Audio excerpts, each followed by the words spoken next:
Welcome to another video. Today we're going to talk about two things. First of all, custom commands in Laravel, and secondly, scheduled tasks in Laravel.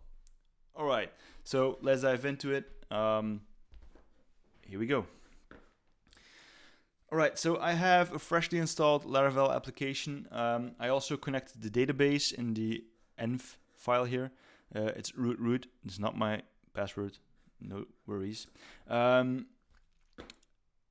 First of all, I'm going to open up the terminal and write PHP Artisan. This gives us a list of commands that are available for us. We're going to use make command right here to create our custom commands. Whenever we create a custom command, it will also show up in here. So for example, if I create PHP Artisan make command, we're going to call it test command, and I'm going to use a capital T. It says console command created successfully. Now if we run PHP Artisan again, we should have here command name. Actually, this is our freshly created one. If we go into the application folder in app console commands test command, I'm just going to close this real quick. This is actually the signature that is available for us. So we have a signature, a description, and in the handle function, our actual task is ran. So for example, if I write dumper test, and I just name this custom command, for example, delete this, and we're going to call it CWB run test. Alright, so if I save this and I open up the terminal again and I perform a PHP Artisan command, then I'm just opening this a bit more, and then we should have right in here CWB colon run test, and this is actually our description command, custom command, for example. So when we run PHP Artisan CWB colon run test, we actually get the output of dumper test. So this is actually how we create custom commands. All right, so for example, we're looping over 10 users and we create 10 invoices and we email those 10 invoices to our clients and so on. So for example, I'm going to start with a notification, an info notification to our console, to our terminal actually, that says custom task started. There we go. And we're going to follow along with custom task ended. Ended. And if I run this again, then I have two informational lines for us: custom task started and custom task ended. For example, I will be looping over 10 users. So I'm just going to add a count variable that says, well, we have 10 things to do. And I'm going to use a for loop, because in real life you will have a for each loop that does this for you, but in this case I don't have 10 users. So I'm just going to make this count in a for loop.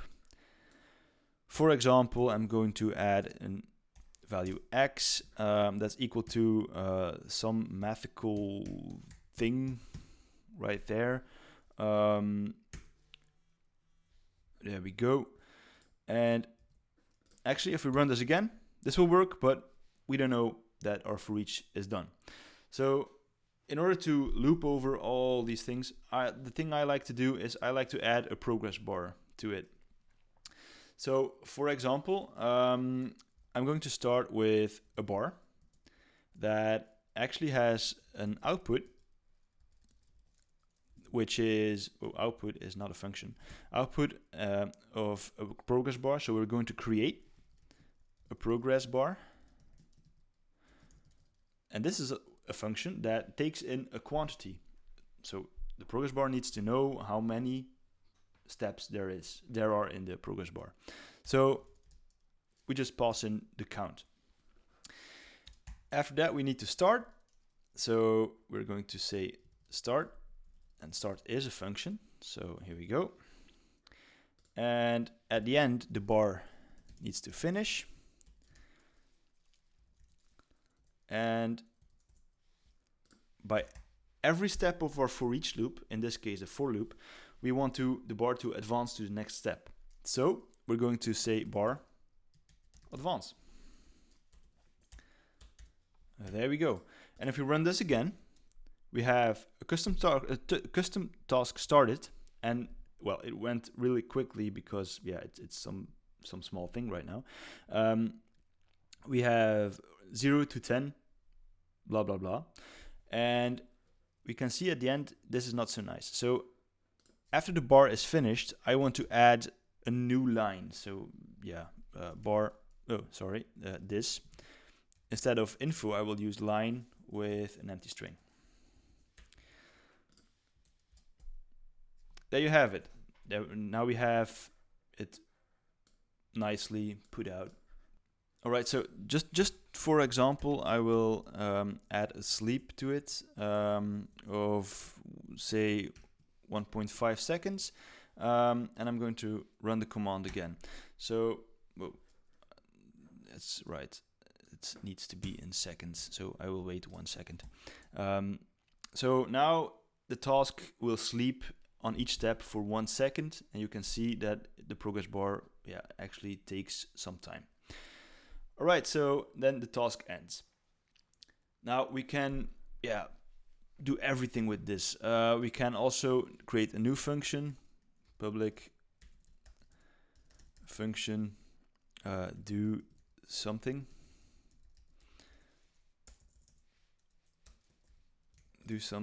And in here we could say our sleep for 1 second and return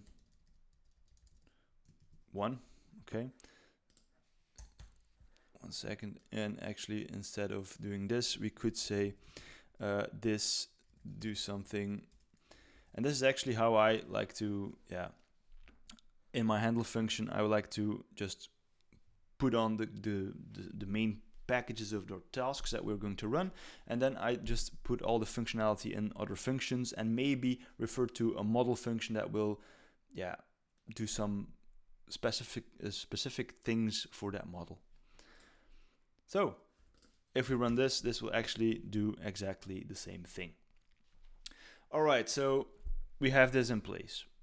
Now what are we going to do? For example, we need to run this task every hour or every day at 3 p.m. for example. This is why we have this kernel PHP file.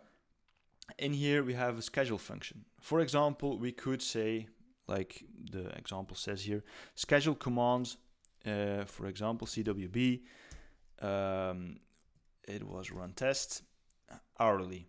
We could also say every 5 minutes, voila. And actually on the Laravel website we can also see the specified frequency options that we have. So for example, we have every 2 minutes, every 5 minutes, every 3 minutes, every 5 minutes hourly, and we can also say daily at 1 p.m. for example. We can also say weekly, or actually just check out this documentation and you'll see how it's possible. But what I also like to do is preventing a task from overlapping. So I like to add without overlapping to my task. For example, I'm taking 100 users from the database and I'm creating invoices for them. And my query is, give me all the users that don't have an invoice for this month yet. And my cron job isn't finished yet. And for example, we have 40 users that don't have an invoice created yet that are already taken in the previous cron job or the previous scheduled task. The next one will take those 40 again, and we would have 40 users that have 2 invoices for the same month, and we don't want that. Therefore, you could actually increase the frequency, for example, for every 10 minutes or every hour, but you never know. So that's why I like to use without overlapping. But what if something goes terribly wrong? There is a function at hand for us that's called on failure. There we go. Email output on failure. So whenever our cron job or our scheduled task fails, a dependency that fails, or some data that's corrupt in the database, or whatever, you can add email output on failure to your scheduled task. And actually, by doing so, we are notified whenever this task will fail. So I'm just going to write my own email address. So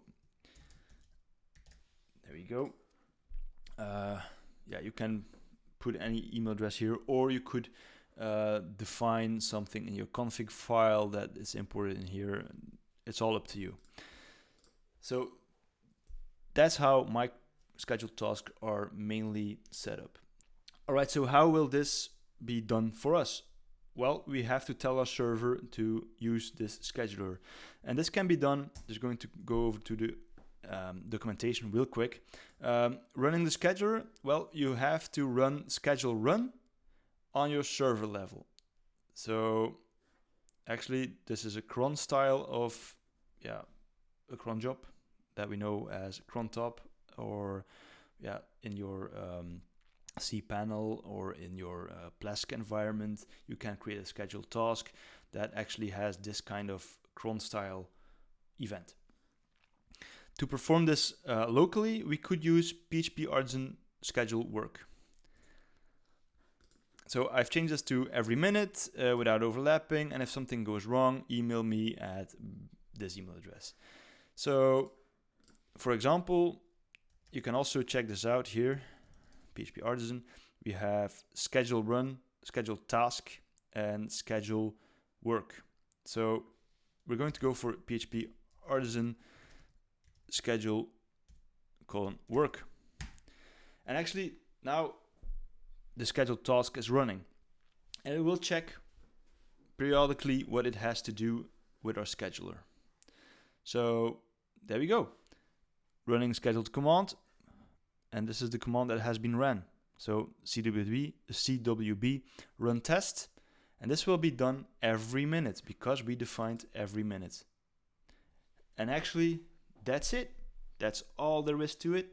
So if you like this video, if you learned something from it, if you have any questions, put them in the comments down below. I will get to you whenever I can. And don't forget to like and subscribe. Thank you. See you in the next one. Take care.